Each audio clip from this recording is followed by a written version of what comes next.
What's up, Lions Nation? We are Lions Nation podcast. I am the Soul Man. That over there is Statman. And we are here on non-victory Monday as the Lions. Let's just call it Statman. Hangover Monday. Yeah, game over Monday. Boy, we got a lot to talk about tonight. We got a few topics that we want to discuss. We can look at the stats. We got a couple guests tonight, Statman, and we have your player of the game, which I'm really excited about tonight. Yeah, I'm really excited to talk about it too. As we can see, Statman's in a chipper mood tonight. Oh, I'm good. You know, I'm coaching tonight. On tonight's post-game show, Statman, we have Big Baller Ben is coming back in with us tonight. Kansas City Chiefs fan and Detroit Lions fan, but he lives in Kansas City, so he roots for the Chiefs. And then we are also bringing back our friend Ryan here to talk about the game as well. But first, subscribers, we are at 286, Statman. So we gained a subscriber last night. So awesome. Thank you for that, subscriber. On that march to 500, appreciate everybody that's been watching and jumping in and commenting. And don't forget, Wednesday nights, NFL Pick'em Show this Wednesday, 7 p.m. Eastern Standard Time, right here on YouTube live. We will recap our picks from last week and make our picks for next week. Excited about that. But let's get into it, Statman. Let's bring in our panel of fellas. First up from all the way there in Missouri, Big Baller Ben. What's up, guys? And Baller, from parts unknown, Ryan. What's up, back, fellas? folks. What's Welcome going back. on? Hey, Andy, I forgot to call you up, but you got to change your background. Soul Man, your background is in black still. Dang it. Thank you. You're It's welcome. not black on my end. Get that lovely There you force field. No, you can't even There you really go. see it anyway. Yeah, it's kind of blacked out anyways. But it's there. It's there. It's That's just all hard we to care see. about. That's We're all we black. care about. All right, Statman. So how should we start this out? You want to start out with the topics first? Get right into it? Yeah, let's get right into it. I just got one number one topic of the day. We all seen it. We seen it happen. I know we all have an opinion on it, and we're going to get to it. Brian Branch, this just in, is suspended for one game after the incident last night with Crucial. Smith-Schuster. Big news. Statman, I'm going to start with you. What happened there in your eyes, and what the heck was Branch thinking? Well, Branch wasn't thinking. He let his emotions get a hold of him, let anger control his body, and everything that he did at the end of that game. No matter what they were saying, no matter how disrespectful they were being to him, he had no right putting his hands on somebody else. So the one-game suspension, he got lucky it's only one game, especially with the several fines he's had throughout the season so far. The NFL could have easily suspended him longer than that. So he should be thankful that he only got one game suspension, and it was an idiot move, and now we're without him against Tampa Bay. So, Yeah, Ryan, your take? Yeah, it just like Statman was saying, I think his blood was boiling in the heat of the moment. You know, he made contact on two players instead of the ref, but it's a crucial loss for us this Sunday playing Baker Mayfield and the Bucks. With Terran Arnold and everybody else that we have out, it does not look pretty for us. But we tried to make the best with what we got with the secondary that we have now, and that's all we're going to be able to do. Yeah, and then real quick, Candace is in the house, says hello. What's up, Candace? Welcome in. Thanks for popping in. Appreciate you. Big Baller Ben. What's up? You've seen the videos, you've seen all the clips. What's your take? Well, he got suspended for one game, but it's also without pay, so that's kind of nice. At least they penalize him for that. You know, yeah, you got to keep it cool, no matter how it is. You know, I used to coach little league, and you'd have incidents like this where you would get pissed off at parents or whatever, but you just got to keep it cool, stay professional. It's a part of the game. Yeah, I mean, I see why he was frustrated after his interview. I can see his point, but I agree with you, Statman, all of you actually, that what he did, his actions were not justified at all in what he did. He should have just took it like a man and walked away. But instead, he did something. First off, the disrespect for Patrick Mahomes was uncalled for. That's Yep, called that's bad. unsportsmanlike. You don't do that. Reach out and shake his hand or give him a five, whatever he was trying to do there. Just do it. Be a man and walk away afterwards. You don't have to stand out there and cause fights. To me, that was ridiculous. And now, like we said, an already depleted backfield is without. It's probably one of its best players against a team that we can't afford to not have him in. This is not good because we've seen last night, this next man up theory. It wasn't, we had a hard time with the Chiefs passing game and with Branch. So without him, it's going to be even worse. Dar is in the house, says, I wish he would have smacked the frog instead. Well, I mean, whether he hit the player or the ref, he would have been penalized and suspended. I thought he was going to be suspended for 2 to 3 games, but he got the 1 game suspension. But yeah, I mean, it's just it's going to hurt us playing Tampa Bay. Baker Mayfield's been playing well all year, probably the best he has in a while. I mean, you see it. You see his Brian Branch's big thing when he was asked about it was that Smith-Schuster had blocked him in the back and knocked him down. Like he literally fell flat in his face, and that's what angered him. And then everything else, the no calls, things like that. But still, Yeah, it was a missed call by the ref. I mean, there's all kinds. There's times where players that's not even on the play, and how the player goes to the sideline and they run into refs, coaches, other players all the time. But this is during a play, which is different than that. But I mean, sometimes you just lose where you're at and you can't slow down enough. That's pretty much what I think happened with Smith-Schuster on that yeah. play. And how many times is But this? What is this? Four times they're that both Branch has an incident like fights. that. Yeah. Yep. And it's not good for Dan Campbell neither, because it kind of makes him look bad. And I'm sure he's putting the fire under his butt right now and breathing down his. He is.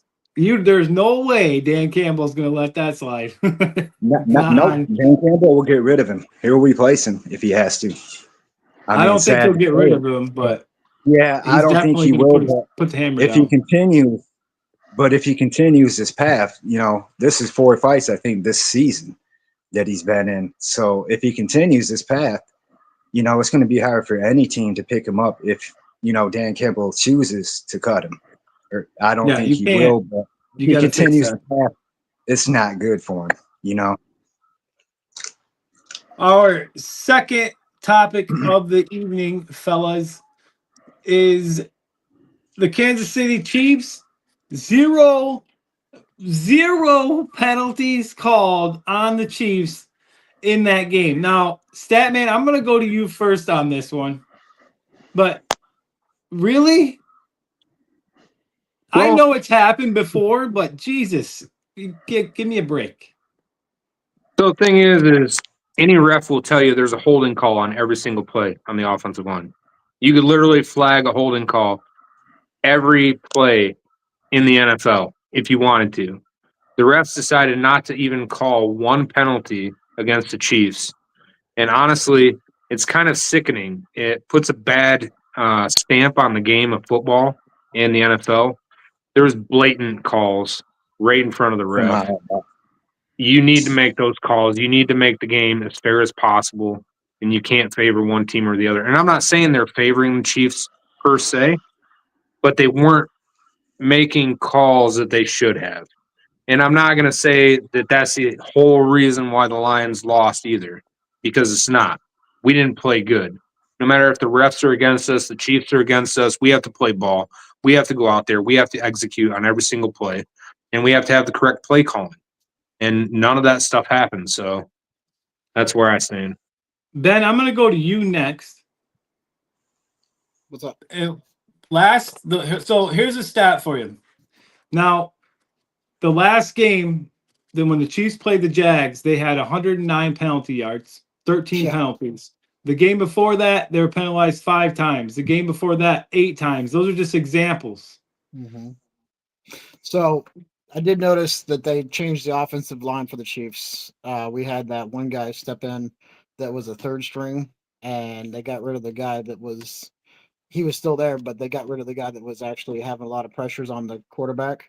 So with adding that extra guy, that bigger guy, actually in the locker room, Reed actually called him out and said, "Hey, what about this big guy that held it all together and kept the offensive line looking better?" So yeah, the Chiefs actually looked a lot better without penalties, but at the same time, like you said, also Tay was there, so Taylor Swift probably had some money in her pocket. No, I'm just kidding.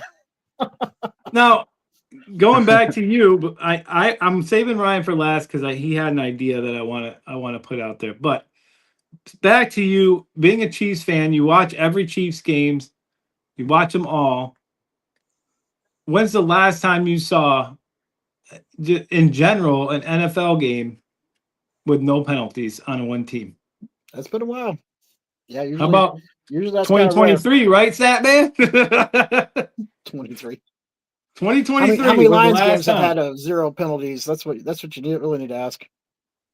0 games. I don't think there has been one single game in the Lions' history where they haven't been flagged for at least one penalty. Yeah, so there you So go. Ryan has an idea, and I want to run it by you guys to see what your guys' thoughts are. His idea stems along the lines of reviewing flags. Go ahead, Ryan.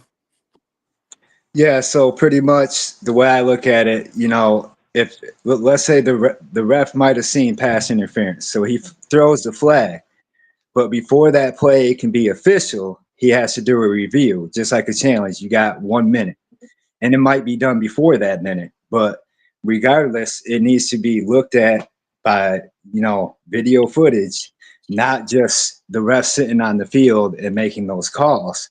I think if you look at the video will never lie. Tail of the tape will never lie. And you'll get these calls right, and it'll prevent players, coaches, and fans from getting angry at these refs. And this has been a big issue that has gone on in the league for a number of years with officiating.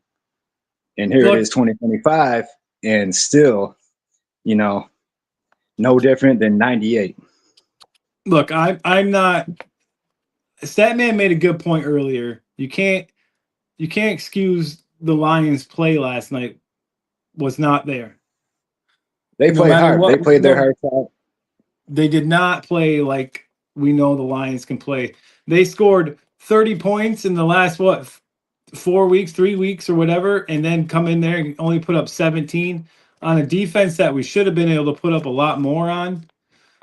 That's why I'm not trying to use the Chiefs being called with no penalties as an excuse or anything like that. All I'm saying is there were clear penalties on the Chiefs that weren't called, but there were ridiculous penalties on the Lions that were called, in my opinion.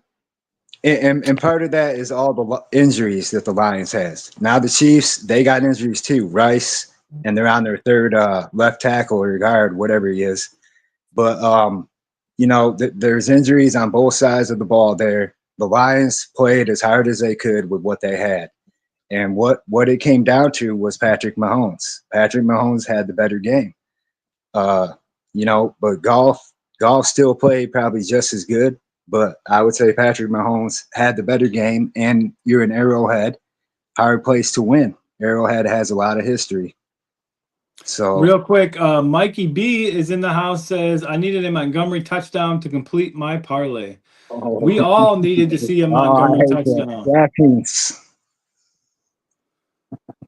Last topic of the game, Statman, I'm going to go to you first on this one.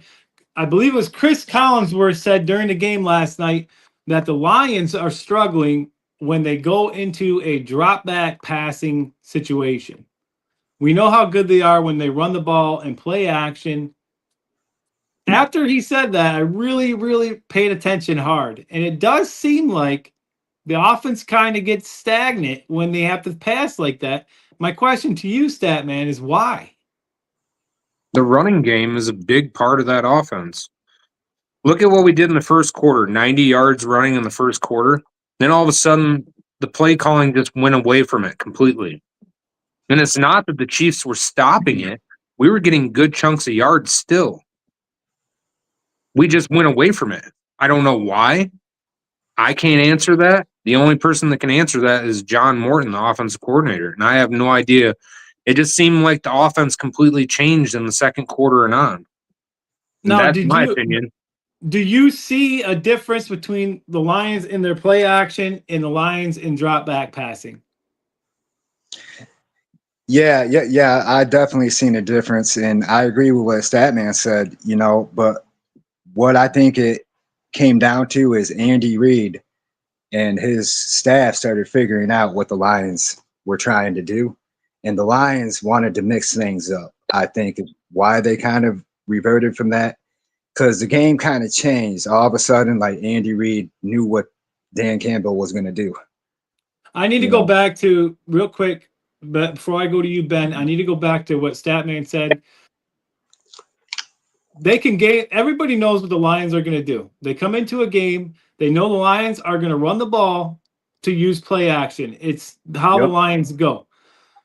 My thing is it did seem like to me that when Jared Goff had to do a drop back formation, regardless of what he was trying to do, they didn't seem to be able to connect or get it together. They can do it when they play action and they can run the ball, but when they're in like a shotgun formation type deal, they don't seem to have it down or something. And I like what Statman said about the play calls and stuff, because maybe it is, the offensive play calling, something to do with that. But there's not the execution in those drop back formations is not as good. Ben. It's been a history of Jared Goff that he's better out of play action. He's better after running the ball. Exactly. He's not a guy that's just going to sit back in a shotgun formation and dice you up down the field. That's just not him. That's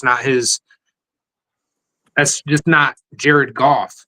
Jared Goff's a traditional quarterback that runs the ball, gets the defense to bite off of play action. Right. So how do you fix it when the Lions get into that situation where they have to throw like that? What changes can they make to make that more successful? I would have to go back to when Goff was playing with the Rams. Goff seemed to, but I go back to like what Statman said. What Statman says 100% correct. He's, out of single back play action, more than he is gun. But when he played for the Rams, they did do a lot of gun play. So I would have to say, kind of look at footage from him from the Rams and see what you can correct and what might have worked there for him. Maybe Detroit could utilize or come up with a game plan to do something better to make him more comfortable.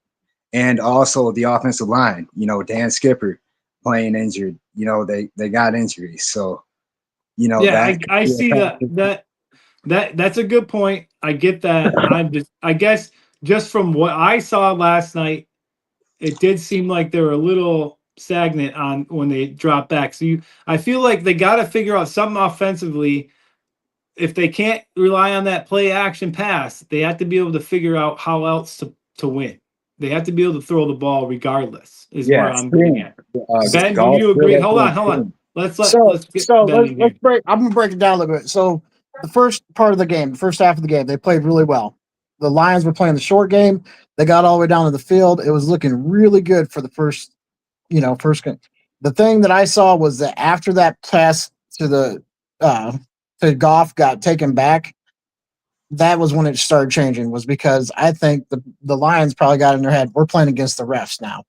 So that's where I think that all went down, was because they were like, oh shit, this is gonna be a ref game, not our game. So that was whole one thing. Sequence at the end of the first quarter was weird. Well, there was just a weird thing that happened. That whole thing was yeah. messed up. Well, here's another thing is that, you guys have Campbell that gambles, right?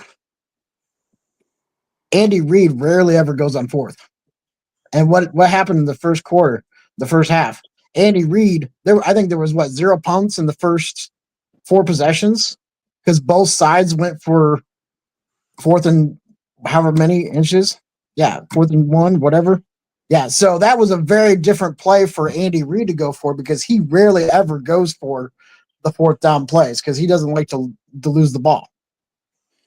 So, yeah. I mean, seeing that change was a little bit different on our side from a Chiefs perspective. Yeah, 4th downs, the Lions were 0 for 2, and the Chiefs were 2 for 3 on 4th down. Yeah, we never go for the fourth down. Maybe rarely Andy Reid had to do that in order to keep playing with the Lions. Probably to keep up. He knows that Dan likes to gamble. Yep, and Andy Reid, he's been in the league for a long time. Eagles, before he was with the Chiefs, he was with the Eagles for many years, and he led that team to a couple Super Bowls, and same thing with Kansas City. Andy Reid is a mastermind. Andy's got Steve Spagnuolo, who's another great defensive coordinator as well. So, I think that's what we were up against. We have to get to something before we run out of time, because I love it. I should have did it earlier when we were talking about it, and I messed the segment up, so it's my fault, Statman. But Statman's player of the game is the refs. That's right. Statman's player of the game is the referees. Love it. I love it. Absolutely love it. I was wondering all day when I sent you that message earlier, Statman. I was like, I wonder who he's going to pick for his player of the game, because hey, the repping crew deserves the MVP for that game. They didn't know what to call, what not to call. They didn't know what was going on in the play until after the play was over. So it's just a number of things, the reason why I called the refs. And it's like I said before, it's not the reason the Lions lost the game. But it was a key part in a lot of moments of the game where it gave the Chiefs a first down, or it turned over a touchdown for us because they decided to call a penalty after the play was already completed. It's just a whole debacle of refs, and it just puts a bad image on the NFL. Just get your shit right. You know the rule book. Yeah, it's call like the fucking penalty. Call the fucking penalty when the play's going on. Blow the fucking whistle. Do whatever you got to do, but also call a fair game. You see something on one side that happens, call it on the fucking other side. That's all I'm asking for. Just call a fair game. I don't give a fuck if the Lions have 30 fucking penalties. As long as the Chiefs get a couple in that game, who cares? They called a fucking fair game because they called penalties on both teams. Because everybody knows there's a couple specific plays that I'm going to get to. Juju Smith-Schuster hitting Brian Branch right in the back. Anybody knows coaching, playing the game, as soon as a player turns his back to you, you can't put your hands on him. It's a block in the back. Or they can call blindside block. The thing that pissed me off the most about that play is that we're all about player safety, right? Brian Branch could have gotten seriously hurt from that play. It didn't happen, but it could have happened.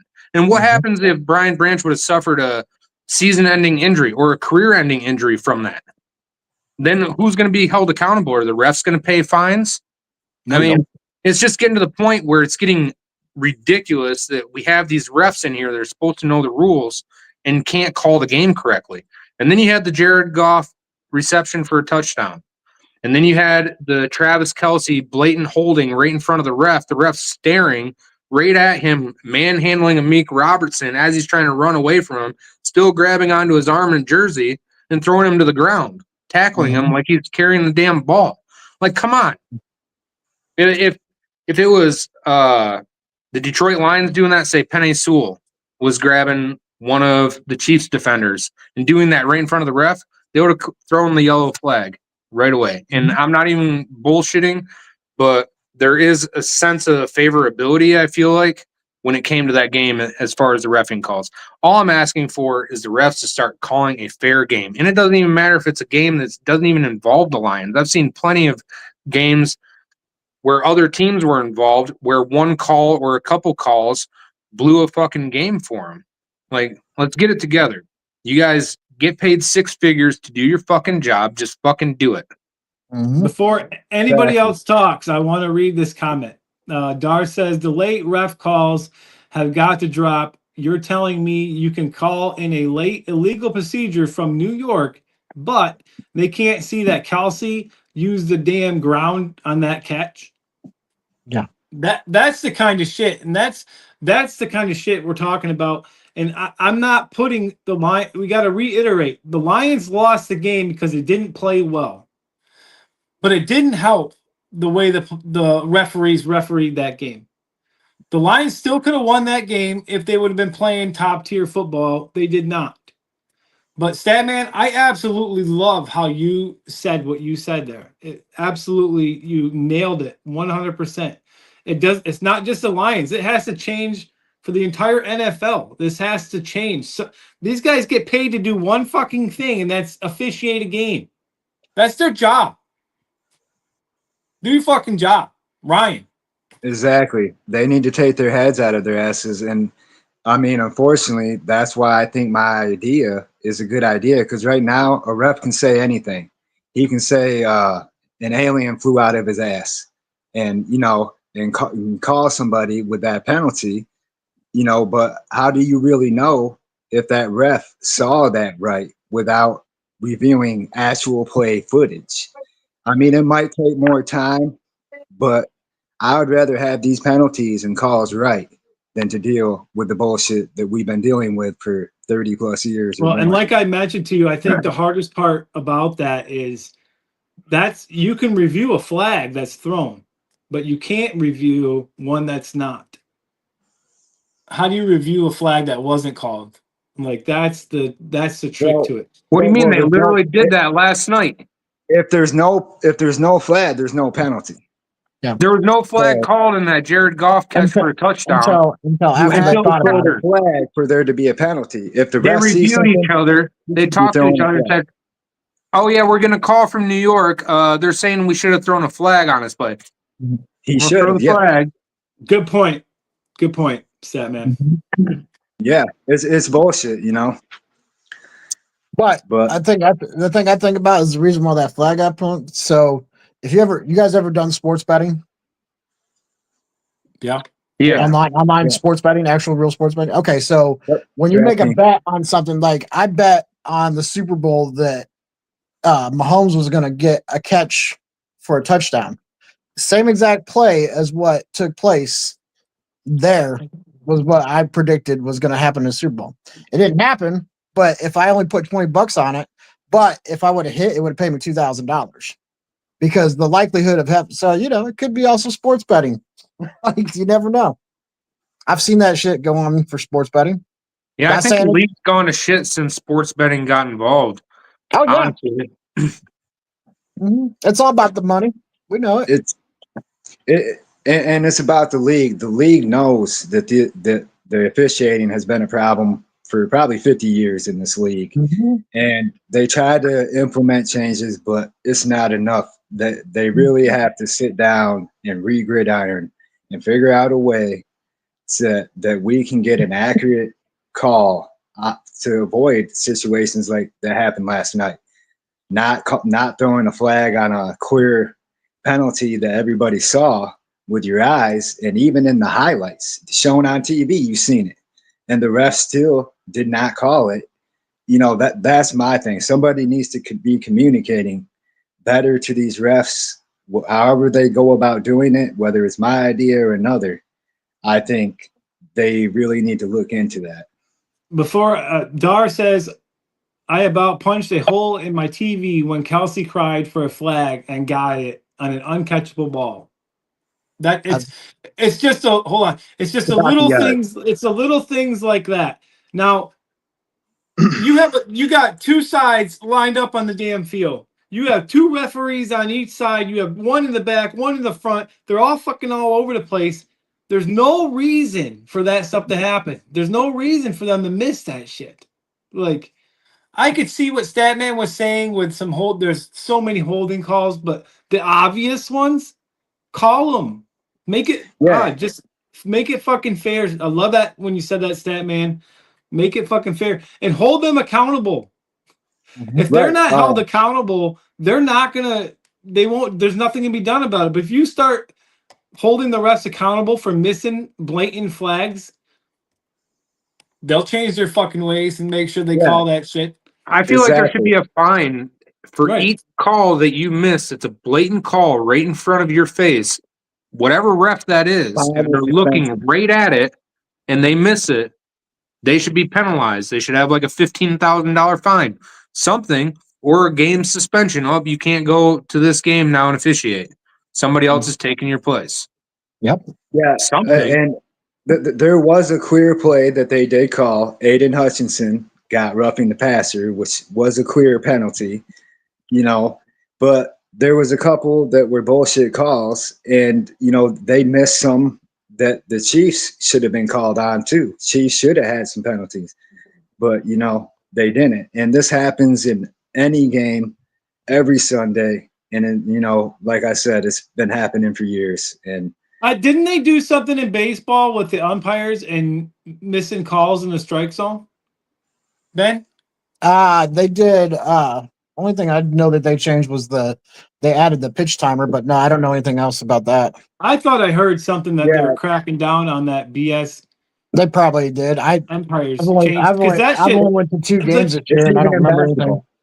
Just like any basketball, just like any sport, though. Just like any sport, there are missed calls, but in other sports, it seems like they're holding more accountability. I think there was some refs that umpires in baseball that got in trouble for their lack of calling or missing the strike zone calls or whatever it was. But I just feel like something's got to be definitely be done. I don't want to ignore Candace's comment. She said the refs should be fined also for bad calls in games. I think we all agree on that one. Dar says if he threw it when the PI happened, fine, but wait till Kelsey tells me to throw the flag. That's where I think I like that too, Dar. There's a lot. Look at a sport like UFC. Do they make bad calls in UFC? Yeah, every sport does. Well, it's just like Aaron Rodgers the same way. It's not as common as NFL. Well, Aaron Rodgers cries about fucking getting hit in the helmet, that he didn't even get hit in the fucking helmet. Remember the ghost fucking hand to the face that didn't even hit him, but he turned his head to make it look like it, and then he cried to the fucking ref afterwards. There goes the flag. Certain people in the NFL are favored. It's just the way it is. That should be reviewed. That should be able to be looked at and be like, hey, he didn't actually fucking touch him. That's not a flag. Well, and look at LeBron James. He does the same exact shit too in his game. Yeah, Goff falls down like a little bitch. Yeah, he just falls over. Prime example, Goff against Green Bay. Micah Parsons took a shot at his helmet, launched his head into Goff's head. No fucking flag. But if that was Tom Brady or that was Aaron Rodgers or Pat Mahomes, guarantee that fucking flag would have thrown. I guarantee you. Because they're the money makers that people buy their fucking jerseys. People want to see Pat Mahomes. They don't want to see him get hurt. It's just the way it is. Oh, yeah. What was you saying, Andy? I just say I can't think exactly what it was, but I remember it was a few weeks back. Patrick Mahomes was shown like going to the sideline saying something to the ref, and then like a flag was called or something. There was some kind of controversy. Do you know what I'm talking about? It happens all the time. Like it's just how they complain. Like right after, if you ever watch like how like after the wide receivers miss a call or miss a play ball, they'll be like flag and all that. It's every single time. The refs are just like, all right, I got the power, I'll do it. Yeah. And it don't matter what game you're in, no matter if you're in any kind of sport.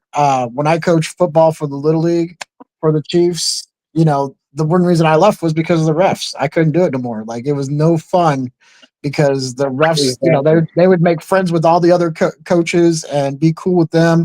And if you weren't friends with the refs, they didn't want your team to win. It's just the same life. I'm not gonna go too much farther. I don't want to get into too much depth, but the one thing I want to touch on is it was actually Mikey B a couple days ago after last week's game sent me a video, one of those stupid videos about the NFL being rigged. In my opinion, we'll just touch on this quick. In my opinion, I think it would be very hard to orchestrate a rigged football game for 4 quarters. Am I the only one that thinks that this whole rigged NFL thing is bullshit? I have to agree. It is scripted somewhat, but I don't think it's scripted. No fucking No, way no, it's scripted. No, it's scripted by the plays they're going to run. So each coach has a game plan when they come in. That's but the outcome of the game is not scripted. Your game plan is your script. That's all I'm saying. I'm not saying that the game is scripted like wrestling. I'm saying the game plan is the only script. Statman, real quick on this one. There's no way they script the entire game on every play on how it's going to play out every single time. There's no fucking way. You can't do that. Oh, they're just as bad as FIFA. Like, they're bad as FIFA. Hey, they have refs on a payroll for a reason. I am loving this open discussion topics. I love the topics for the show today. We're going to keep doing that, I think. But we got to get out of here. Unfortunately, well, not unfortunately, but I have to go pick up my kid from driver's training. So one more thing. I think maybe possibly the commissioner or the NFL says, hey, you need to watch this team and these certain penalties during this game because we've been getting a lot of complaints about it. That's about the only thing that I can see. Do you see how many times he gets booed though? Because when I saw him, we went to the when they had the draft here, he gets booed a lot. Fans do not like the NFL commissioner. Oh, here's Mike. I was hoping, I know I got to go, but I was hoping Mikey B would come in here. He said, so if Vegas is going to lose big money if Gibbs scores one more touchdown, you really think he's going to score that touchdown? Absolutely, I do. Absolutely. There's no way he's going to stop and not score. Anything can happen. Look, the players don't give a shit about their fantasy football scores. They don't give a shit about your bet in Vegas. They want to win a football game. There's no way that he's going to stop and not score a touchdown for Vegas. Absolutely no. I lost a shit ton of money because what's his name got injured the first season. So on that note, I want to thank Ryan, Big Baller Ben for hopping in and joining us for our post-game show. I want to really give a special shout out to my co-host, the one and only Statman, for bringing his brilliance into the show tonight. Absolutely loved everything he said tonight. It was awesome. Absolutely loved it. Thank you so much, sir. And that is all for us tonight. Thank you, everybody that commented. We will see all of you Wednesday night for our NFL Pick'em show. Excited. See you guys then. One pride. One pride. Let's go.